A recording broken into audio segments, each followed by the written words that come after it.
দেখে চিনে ফেলছেন? আচ্ছা ঠিক আছে। আমি এই যে খিলগাঁই বলেছি, দাদার বাড়ি খিলগা। স্বতন্ত্রই দাঁড়াইছি, দল নাই, সংগঠন নাই, আপনারাই আছেন। তারপর পিছনে আরো আপনি আপনার বাড়িতে করতে পারবেন, উঠান বৈঠক আয়োজন করতে পারবেন। হ্যাঁ, আপনি কবে আসবেন বলেন? 4টা বাসার মানুষ যদি একটা জায়গায় নিয়ে আসতে পারেন, আমরা একদিন এসে 1 ঘন্টা সময় দিলাম। সেদিন আপনি ওই যে নমিনেশনের জন্য করতেছেন, আমার হাজবেন্ড তো পুরা কান্নাকাটি শুরু করে দিয়েছে।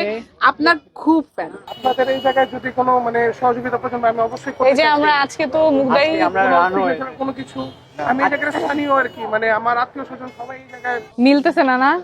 আসসালামু আলাইকুম। আমি তাসনিম যারা চিনতে পারছেন?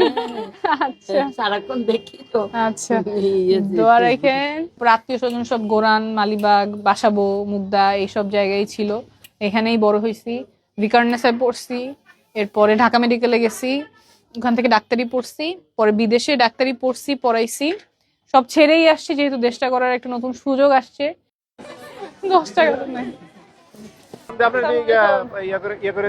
না না, ওটা আমরা আপিল করবো, সমস্যা নাই, টিকে যাবে ইনশাআল্লাহ। দোয়া রাখেন। আমার বিল্ডিং এ অনেক সাপোর্টার আপনি। তাই? আচ্ছা, ওনাদেরকে জানায়েন আমরা আসি, মাঠে আসি, চালাইতে থাকবো, কাজ চালাইতে থাকবো, সমস্যা নাই। আপনি এখান থেকে গিয়ে সাইন দিয়ে আসছেন? আল্লাহ, অনেক ধন্যবাদ। আচ্ছা, থ্যাংক ইউ। নাইলে সম্ভব হইতো না। তখনই জানতে পারছি